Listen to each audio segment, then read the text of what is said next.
कहानी की शुरुआत में हम केडी नाम की एक लड़की को देखते हैं जो अपने माता पिता के साथ कार में कहीं जा रही होती है। मौसम काफी खराब हो गया था जिससे केडी के पिता को आगे की सड़क दिखाई नहीं दे रही थी। तभी अचानक एक तेज रफ्तार ट्रक उनकी गाड़ी से टकरा जाता है। इस भयानक एक्सीडेंट में केडी के माता पिता दोनों की मौत हो जाती है, लेकिन चमत्कारिक रूप से केडी खुद जिंदा बच जाती है। सीन यहीं कट होता है और हमें जेमा नाम की एक लड़की दिखाई देती है। जेमा बच्चों के लिए रोबोटिक खिलौने बनाने वाली कंपनी में काम करती है। इस वक्त जेमा अपने दो साथियों के साथ एक नए रोबोट पर सीक्रेट तरीके से काम कर रही थी। एक ऐसा प्रोजेक्ट जिसके बारे में उनके बॉस तक को पता नहीं था। जेमा जिस रोबोट को बना रही थी उसका नाम मेगन था। एक हाईटेक अल्ट्रा इंटेलिजेंट रोबोट जो सिर्फ बच्चों के साथ खेल नहीं सकेगी बल्कि हर तरह से उनकी सुरक्षा भी करेगी। एक दिन जब जेमा और उसके साथी मेगन पर काम कर रहे होते हैं तभी अचानक उनका बॉस डेविड वहां पहुंच जाता है। उसे पता चलता है कि ये लोग उसकी परमिशन के बिना एक सीक्रेट प्रोजेक्ट पर काम कर रहे हैं। यह सुनकर वह गुस्से से भर उठता है और तीनों को अच्छे से डांट लगाता है। डेविड पहले से ही गुस्से में था क्योंकि पिछली बार कंपनी ने जो रोबोटिक खिलौना मार्केट में लॉन्च किया था वैसा ही खिलौना एक दूसरी कंपनी ने उनसे पहले लॉन्च कर दिया था। जेमा बॉस का मूड ठीक करने के लिए कहती है कि अगर हम मेगन को सफलतापूर्वक बना लेते हैं तो ऐसा रोबोट कोई दूसरी कंपनी कभी नहीं बना पाएगी और मेगन हर बच्चे की फेवरेट बन जाएगी। इसके बाद जेमा अपने बॉस को मेगन का डेमो दिखाने के लिए कहती है कि मेगन हाय बोले, लेकिन जैसे ही मेगन बोलने की कोशिश करती है उसके सिस्टम में खराबी आ जाती है और वह अचानक ब्लास्ट हो जाती है। यह देखकर डेविड और भड़क जाता है और जेमा को तुरंत ये प्रोजेक्ट बंद करने तथा कंपनी के असली काम पर ध्यान देने को कहता है। थोड़ी देर बाद जब जेमा ऑफिस से निकलने वाली होती है तभी उसे फोन आता है। फोन पर उसे पता चलता है कि उसकी बहन का भयानक कार एक्सीडेंट हुआ है जिसमें उसकी बहन और उसका पति दोनों की मौत हो गई है। सिर्फ उसकी भांजी केडी ही जिंदा बची है, वह भी बुरी तरह घायल। कई हफ्तों तक हॉस्पिटल में रहने के बाद आखिरकार केडी की हालत बेहतर हो जाती है क्योंकि अब इस दुनिया में उसका कोई और नहीं बचा था। जेमा उसे अपने घर ले आती है। केडी के माता पिता की हाल ही में मौत हुई थी और अब वह एक बिल्कुल नए घर में आई थी, इसलिए वह यहाँ खुद को सहज महसूस नहीं कर रही थी। दूसरी तरफ जेमा को भी बच्चों की जिम्मेदारी उठाने का कोई अनुभव नहीं था, इसलिए उसे समझ नहीं आ रहा था कि केडी को कैसे संभाले। फिर भी वह किसी तरह केडी को खुश रखने की कोशिश करती रहती है, लेकिन केडी को खुश करने के चक्कर में जेमा अपने काम पर ठीक से ध्यान नहीं दे पा रही थी। अगली सुबह जेमा केडी को देखने के लिए एक चाइल्ड थेरेपिस्ट को बुलाती है। थेरेपिस्ट केडी से मिलने के बाद जेमा को बताती है कि केडी अभी इस घर को अपना घर नहीं मान पा रही है, इसलिए उसे यहाँ एडजस्ट होने में समय लगेगा। रात में जब जेमा काम कर रही होती है तब केडी उसके पास आकर बैठ जाती है और पूछती है कि वह क्या काम करती है। जेमा बताती है कि वह एक ऐसी कंपनी में काम करती है जो रोबोटिक खिलौने बनाती है। ये सुनकर केडी बहुत खुश हो जाती है क्योंकि उसे खिलौने बेहद पसंद थे। इसके बाद जेमा केडी को अपना बनाया हुआ एक बड़ा रोबोट दिखाती है जिसे उसने कॉलेज के दिनों में बनाया था। ये रोबोट केडी को बहुत पसंद आता है और वह कहती है अगर मेरे पास ऐसा रोबोट होता तो मैं अपनी पूरी जिंदगी उसी के साथ बिता सकती हूँ। केडी की यह बात सुनकर जेमा बहुत खुश होती है और उसे अपने मेगन प्रोजेक्ट पर दोबारा काम करने की प्रेरणा मिलती है। यही नहीं, जेमा के दिमाग में एक और आइडिया आता है। अगर वह मेगन जैसे रोबोट को पूरी तरह तैयार कर ले और उसे केडी के लिए बना दे तो रोबोट घर पर केडी का ख्याल रखेगा और जेमा अपने ऑफिस के काम पर पूरी तरह फोकस कर सकेगी। इसके बाद जेमा और उसके साथी फिर से मेगन पर काम करना शुरू कर देते हैं, लेकिन उन्हें पता नहीं था कि वे अपनी जिंदगी की सबसे बड़ी गलती करने जा रहे हैं। कई हफ्तों की मेहनत के बाद अंततः वे मेगन को सफलतापूर्वक बना लेते हैं। अब मेगन की टेस्टिंग का दिन आ जाता है। अगर मेगन आज किसी बच्चे को खुश रखने में सफल हो गई तो प्रोजेक्ट पास माना जाएगा। जेमा के पास टेस्टिंग के लिए कोई दूसरा बच्चा नहीं था, इसीलिए वह केडी को मेगन के पास ले जाती है। केडी मेगन की प्राइमरी यूजर बनने के लिए मेगन की हथेली पर अपनी 2 उंगलियां रखती है और अपना नाम बताती है। इससे मेगन एक्टिवेट हो जाती है। प्राइमरी यूजर का मतलब था मेगन अब केडी की हर बात मानेगी और उसकी हर समस्या हल करने की कोशिश करेगी। एक्टिवेट होते ही मेगन केडी के चेहरे को स्कैन करती है और समझ जाती है कि वह इस समय किस भावना में है। इसके बाद मेगन उसी हिसाब से उससे बात करती है। ये पूरा दृश्य बाहर मौजूद जेमा का बॉस भी देख रहा था। कमरे में पेंटिंग का सामान रखा था। मेगन केडी के लिए कुछ ड्रॉ करने लगती है। कुछ मिनट बाद वह केडी से कहती है कि पेपर पर बनी चीज देखो, लेकिन केडी जब पेपर देखती है तो वह बिल्कुल खाली था। इसे देखकर केडी और बाहर खड़ा डेविड दोनों निराश हो जाते हैं। उन्हें लगता है कि जेमा फिर फेल हो गई। तभी मेगन उस पेपर पर पानी गिरा देती है। पहले तो केडी घबरा जाती है, लेकिन जब वह पेपर को ध्यान से देखती है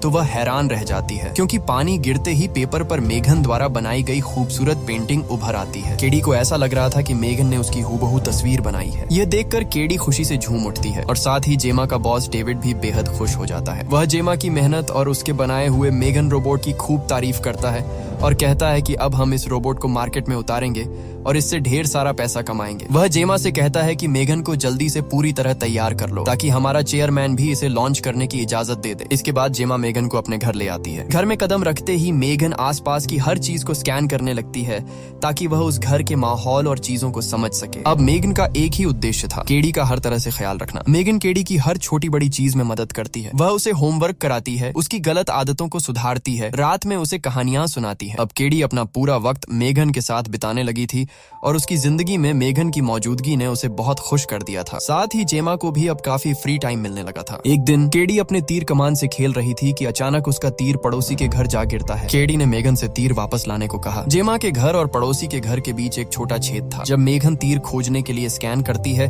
तो उसे तीर पड़ोसी के आंगन में दिखाई देता है। मेगन जैसे ही उस छेद से अंदर घुसकर तीर उठाने लगती है तभी पड़ोसी का कुत्ता उसे पकड़ लेता है। कुत्ता मेगन को घसीटने लगता है। ये देखकर केडी दौड़कर मेगन की मदद करने जाती है, लेकिन तभी कुत्ता केडी को भी काट लेता है। केडी जोर से चिल्लाने लगती है और उसकी चीख सुनकर जेमा भी तुरंत दौड़ती हुई वहां पहुंचती है। तब तक कुत्ते ने केडी और मेगन दोनों को छोड़ दिया था। इस घटना से जेमा गुस्से में पड़ोसी पर चिल्लाती है, लेकिन पड़ोसी माफी मांगने के बजाय उल्टा जेमा से कहने लगती है कि अपने बच्चे और रोबोट को समझाओ कि वे हमारे आंगन में न आए। उधर मेगन के बाल बिखरे हुए थे और वह पड़ोसी को बहुत अजीब ठंडी नजरों से घूर रही थी। उसके चेहरे के भाव साफ बता रहे थे कि उसे पड़ोसी का व्यवहार बिल्कुल पसंद नहीं आया। रात होते ही सीन दिखाता है कि मेगन जाग रही है। उसके चेहरे के एक्सप्रेशन से साफ पता चलता है कि वह बदला लेने के बारे में सोच रही है और सच में वह ऐसा करती है। जब घर के लोग गहरी नींद में सो रहे होते हैं, मेगन चुपके से बाहर निकलती है। फिर वह पड़ोसी के कुत्ते को उसकी मालकिन की आवाज निकालकर अपने पास बुलाती है। जैसे ही कुत्ता उसके पास आता है, मेगन उसे मार डालती है और उसका शरीर एक बड़े घड़े में छिपा देती है। अगली सुबह पड़ोसी अपने कुत्ते को पुकारती हुई उसे ढूंढ रही होती है, लेकिन उसे कहीं कुछ नहीं मिलता। खिड़की से जेमा यह सब देखती है, पर उसे अनदेखा करके वह केडी के कमरे में उसकी तबीयत देखने चली जाती है। केडी अब कुछ बेहतर महसूस कर रही थी। उसी दिन जेमा की कंपनी में इन्वेस्टर्स आ रहे थे ताकि मेगन की परफॉर्मेंस को देख सके। क्योंकि मेगन की प्राइमरी यूजर केडी ही थी, इसलिए उसका वहां मौजूद होना बेहद जरूरी था। इसलिए जेमा केडी को अपने साथ प्रेजेंटेशन के लिए ले जाती है। प्रेजेंटेशन में केडी और मेगन को एक कमरे में अकेला रखा जाता है और बाहर बोर्ड के सारे मेंबर्स उन्हें देख रहे होते हैं। कमरे में केडी उदास बैठी थी। उसे अपने माता पिता की याद आ रही थी। ये देखकर मेगन उसके पास आती है और बहुत प्यार से उससे बात करती है। देखते ही देखते मेगन के शब्दों से केडी का मूड ठीक हो जाता है। मेगन उसे कहती है, मैं हमेशा तुम्हारे साथ रहूंगी। बोर्ड मेंबर्स ये सब देखकर तालियां बजाने लगते हैं। चेयरमैन मेगन की समझदारी देखकर बेहद प्रभावित होता है। वह डेविड को अनुमति देता है कि मेगन को जल्द से जल्द मार्केट में लॉन्च करने की तैयारी की जाए। जब चेयरमैन को पता चलता है कि यह रोबोट जेमा ने बनाया है, वह जेमा की भी खूब तारीफ करता है और डेविड से कहता है कि जेमा के प्रमोशन के लिए पेपर तैयार कर दो। उधर हम डेविड के असिस्टेंट कर्ट को देखते हैं, जो चुपके से मेगन की सारी फाइलें और डेटा चुरा रहा होता है। यह भी पता चलता है कि वही असिस्टेंट कंपनी के प्रोडक्ट्स की जानकारी दूसरी कंपनियों को बेचता है। तभी डेविड वहां पहुंचता है। कर्ट तुरंत लैपटॉप बंद कर लेता है। उसे लगता है आज वह पकड़ा जाएगा। डेविड को भी शक होता है, लेकिन वह सोच लेता है कि शायद कर्ट कोई गंदी फिल्म देख रहा होगा, इसलिए वह उसके लैपटॉप पर ज्यादा ध्यान नहीं देता। अगले दिन जेमा केडी से बात करती है, लेकिन केडी अब मेगन में इतनी खो चुकी थी कि वह जेमा की किसी बात का जवाब भी नहीं देती। ये देखकर जेमा गुस्से में आकर मेगन को बंद कर देती है, लेकिन केडी तुरंत रोकर झल्लाकर मेगन को फिर से चालू कर देती है। अब केडी को जेमा की मौजूदगी या गैर मौजूदगी से कोई फर्क नहीं पड़ रहा था। यह देखकर जेमा बहुत दुखी होती है। वह तुरंत चाइल्ड थेरेपिस्ट को बुलाती है। थेरेपिस्ट जब केडी से बात करती है तो केडी उसे भी कोई जवाब नहीं देती। इससे थेरेपिस्ट चिंतित हो जाती है और जेमा से कहती है कि तुमसे बहुत बड़ी गलती हो गई है। वह समझाती है कि जब किसी बच्चे के माता पिता मर जाते हैं तब उसे इंसानी सहारे की बेहद जरूरत होती है, लेकिन तुम्हारी जगह जितनी जिम्मेदारी तुम्हें लेनी चाहिए थी वो सब मेगन कर रही है। इसी वजह से केडी का व्यवहार ऐसा हो गया है। वह आगे कहती है कि अगर ये ऐसे ही चलता रहा तो केडी पूरी तरह से मेगन पर निर्भर हो जाएगी और फिर किसी की बात नहीं मानेगी। इसलिए वह सलाह देती है कि केडी को बाहर के लोगों से मिलाना जरूरी है। रात के खाने के समय जेमा केडी से बात करती है। वह कहती है कि तुम्हें बाहर स्कूल में जाकर अपने दोस्त बनाने चाहिए। केडी पहले मना करती है कि उसे स्कूल नहीं चाहिए, उसे तो मेगन ही पढ़ा देगी, लेकिन जेमा के बार बार समझाने पर वह मान जाती है, एक शर्त पर। मेगन भी मेरे साथ जाएगी। वह मना कर देती है क्योंकि ये सब कुछ जेमा इसलिए कर रही थी ताकि केडी मेगन से दूर हो जाए। इस बात पर दोनों के बीच बहस होने लगती है। केडी वहाँ से उठकर जाने लगती है। जेमा केडी का हाथ पकड़कर उसे रोकने की कोशिश करती है। तभी मेगन एक डरावनी भारी आवाज में जेमा को कहती है कि केडी का हाथ छोड़ दो। जेमा गुस्से में मेगन को टर्न ऑफ होने के लिए कहती है, लेकिन मेगन टर्न ऑफ होने से साफ इनकार कर देती है। वह कहती है कि जब उसका प्राइमरी यूजर यानी केडी उसे टर्न ऑफ होने के लिए कहेगी तभी वह बंद होगी। यह सुनकर जेमा गुस्से में चिल्लाते हुए मेगन से टर्न ऑफ होने को कहती है। तब जाकर मेगन खुद को बंद कर लेती है। अब यह देखने के लिए कि मेगन सच में बंद हुई है या नहीं, जेमा उसके पास जाती है। करीब जाकर देखती है, मेगन पूरी तरह ऑफ लग रही थी, लेकिन जैसे ही जेमा मुड़कर वहां से जाने लगी, मेगन अचानक अपनी आंखें खोल देती है। मेगन की यह हरकत साफ बता रही थी कि वह धीरे धीरे जेमा के कंट्रोल से बाहर होती जा रही थी। अगले दिन जेमा केडी को आउटडोर स्कूल लेकर जाती है। केडी अब भी मेगन को साथ रखने की जिद पकड़े हुए थी। तभी स्कूल की एक टीचर वहां आ जाती है। उसने जेमा और केडी केडी की पूरी बातचीत सुन ली थी। वह जेमा से कहती है कि केडी अपने साथ इस रोबोट मेगन को ला सकती है। आखिरकार जेमा भी केडी की जिद मान लेती है और दोनों मेगन को बाकी बच्चों के खिलौनों के साथ रख देते हैं। इसके बाद टीचर सभी बच्चों को इकट्ठा करती है ताकि उन्हें कुछ एक्टिविटीज करवाए। वह बच्चों को एक्टिविटीज करने के लिए दो बच्चों के ग्रुप में बांट देती है। बदकिस्मती से केडी को पार्टनर के रूप में ब्रैंडन नाम का लड़का मिलता है जो बहुत ज्यादा शरारती था। जब दोनों जंगल में एक्टिविटी कर रहे होते हैं, अचानक ब्रैंडन केडी को परेशान करने लगता है। केडी को तंग होते देखते ही मैगन भी वहाँ पहुँच जाती है। ब्रैंडन मैगन के बारे में पूछता है। केडी उसे बताती है कि मैगन एक रोबोट है। ब्रैंडन मैगन के पास जाकर उसे देखने लगता है और केडी से कहता है कि मैगन से कहो कि मुझसे बात करे। केडी बताती है कि मैगन मेरे अलावा किसी और से बात नहीं करती। ये सुनते ही ब्रैंडन मैगन को उठा लेता है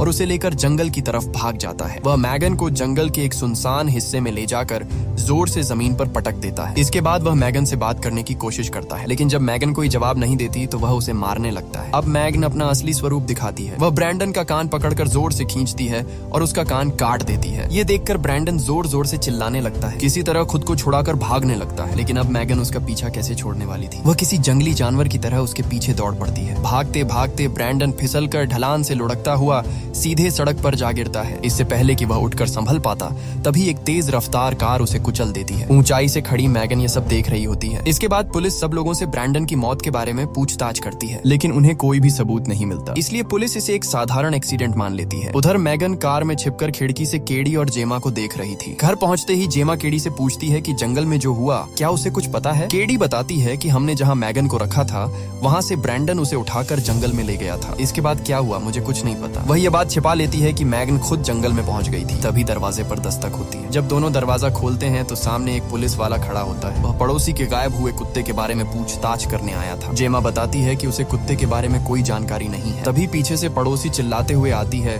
और जेमा पर आरोप लगाने लगती है। वह कहती है कि इसी ने मेरे कुत्ते को गायब किया है। वह पुलिस से कहती है कि इनके घर में जो रोबोट है मैगन, वह रात के 3 बजे भी खिड़की से बाहर झांकती रहती है। मुझे पूरा यकीन है कि उसी ने मेरे कुत्ते को मारा है। पुलिस वाला जब मैगन को देखता है तो उसे लगता है कि कोई रोबोट भला कैसे किसी कुत्ते को मार सकता है, इसलिए वह मैगन पर शक नहीं करता। वह जेमा से कहता है कि अगर कुत्ता मिल जाए तो उसे सूचित कर देना, और वह वापस चला जाता है। पुलिस के जाने के बाद पड़ोसी फिर जेमा के घर के सामने आकर चीखने चिल्लाने लगती है और धमकी देती है कि अगर मुझे पता चला कि मेरे कुत्ते को तुम में से किसी ने मारा है तो मैं उसकी जान ले लूंगी। ये सुनकर मैगन को बहुत गुस्सा आ जाता है। उसके लिए वह पड़ोसी अब एक खतरा बन चुकी थी, जिसका कुत्ता वह पहले ही खत्म कर चुकी थी। रात में जब सब सो जाते हैं, मैगन पड़ोसी के घर के पास जाती है और वहाँ उसके कुत्ते की आवाजें निकालने लगती है। पड़ोसी आवाज सुनकर बाहर आती है और उसके पीछे चलती है। वहाँ उसे पता चलता है कि आवाज उसका कुत्ता नहीं बल्कि मैगन निकाल रही थी। और वहीं मैगन पड़ोसी को भी बेरहमी से मार डालती है, फिर जमीन पर पड़े खून को साफ करके हर सबूत मिटा देती है। अगले दिन पुलिस वाला फिर जेमा के घर आता है। जेमा सोचती है कि वह फिर कुत्ते के बारे में पूछने आया है,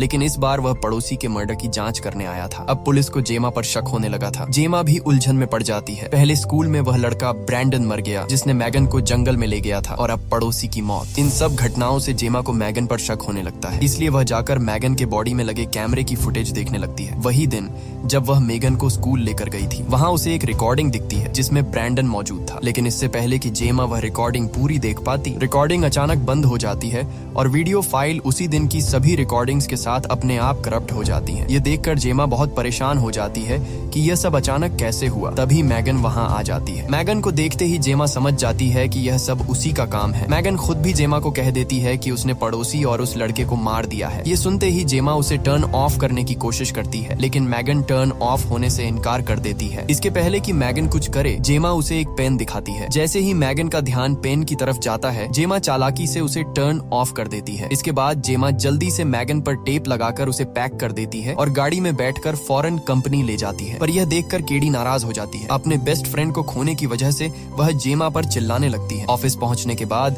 जेमा टेस और कोल को मैगन द्वारा किए गए मर्डर के बारे में बताती है, लेकिन यह दोनों यकीन नहीं कर पाते कि मैगन मर्डर कर सकती है। अब ये लोग बहुत परेशान हो जाते हैं क्योंकि ठीक अगले दिन मैगन का लॉन्च होना था। दूसरी तरफ बच्चे भी मैगन के लॉन्च का बेसब्री से इंतजार कर रहे थे। कंपनी में केडी अब बहुत ही अग्रेसिव हो गई थी, इसलिए जेमा उसे घर ले जाने लगती है। तभी उसे टेस्ट का कॉल आता है। टेस्ट जेमा से पूछती है कि हमें मैगन का क्या करना चाहिए। जेमा कॉल पर बताती है कि चाहे कुछ भी हो जाए, मैगन को लॉन्च नहीं करना है। दरअसल ये कॉल मैगन ने खुद किया था। अब वह इतना अपडेटेड हो चुकी थी कि बिना छुए किसी का फोन भी कंट्रोल कर सकती थी। थोड़ी देर बाद टेस्ट की नजर अपने फोन पर पड़ती है। उसे समझ आता है कि किसी ने उसके फोन से जेमा से बात की है। वह यह बात कोल से पूछती है। कोल जवाब में नकारता है और दोनों दोनों शक में पड़ जाते हैं कि यह सारा काम मैगन का तो नहीं। इसके बाद ये लोग मैगन का सिक्योरिटी सिस्टम चेक करने लगते हैं। उन्हें पता चलता है कि मैगन के सिस्टम में चेंजिंग हुई है और उसने इसका फायदा उठाकर कई गैर कानूनी काम किए हैं। जैसे ही ये लोग मैगन का सिस्टम रिसेट करने लगते हैं, उनका कंप्यूटर अचानक बंद हो जाता है। तब उन्हें पता चलता है कि यह काम मैगन ने ही किया है। कोल मैगन को हमेशा के लिए डिस्ट्रॉय करने के लिए उसमें लगे वायर्स निकालने लगता है। तभी अचानक मैगन उसे पकड़ लेती है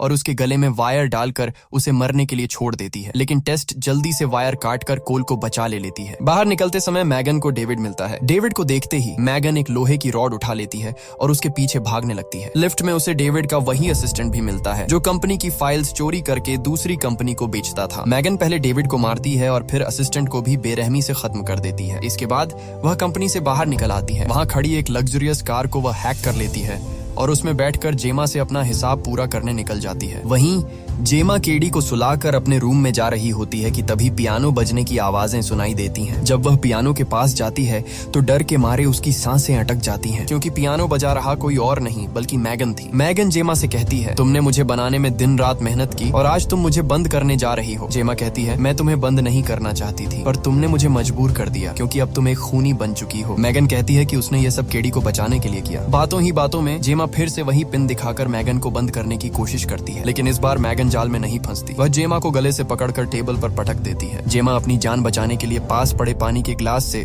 मैगन के सिर पर वार करती है। इससे मैगन के पूरे शरीर में शॉर्ट सर्किट हो जाता है और वह डरावने अंदाज में जेमा का पीछा करने लगती है। जेमा बचाव के लिए बड़ी आरी उठाती है और मैगन पर वार करती है। इससे मैगन को ज्यादा नुकसान नहीं होता, बस उसके बाल उड़ जाते हैं और चेहरे पर कट लग जाता है। ये देखकर मैगन और गुस्से में आती है। अब मैगन बहुत डरावनी और खूंखार दिखने लगती है और धीरे धीरे जेमा की तरफ बढ़ती है। जेमा की चीख सुनकर केडी भी पहुंच जाती है। मैगन उसे जेमा के खिलाफ भड़काने की कोशिश करती है, लेकिन केडी अब समझ चुकी थी। वह मैगन की बातों में नहीं आती। मैगन कहती है, ठीक है, अगर तुम मेरा साथ नहीं दोगी तो मैं अकेले भी जेमा को मार सकती हूँ। ये कहकर वह जेमा की तरफ बढ़ती है, लेकिन पीछे से केडी समझदारी से कॉलेज के दिनों में बनाए गए बड़े रोबोट के ग्लव्स पहन लेती है। केडी ग्लव्स की मदद से रोबोट के जरिए मैगन को पकड़ती है। पहले मैगन को जमीन पर पटकती है और फिर उसे दो टुकड़ों में चीर देती है, लेकिन मैगन फिर भी नहीं रुकती और केडी को मारने के लिए बढ़ती है। तभी पीछे से जेमा मैगन पर अटैक कर देती है। वह उसे नीचे गिराकर सिर के सारे पुर्जे निकालने की कोशिश करती है, लेकिन मैगन जेमा का गला दबाने लगती है। केडी स्क्रू ड्राइवर उठाकर मैगन के सिर में लगे ब्रेन चिप को डिस्ट्रॉय कर देती है। इससे मैगन फाइनली बंद हो जाती है। मैगन को डिस्ट्रॉय करने के बाद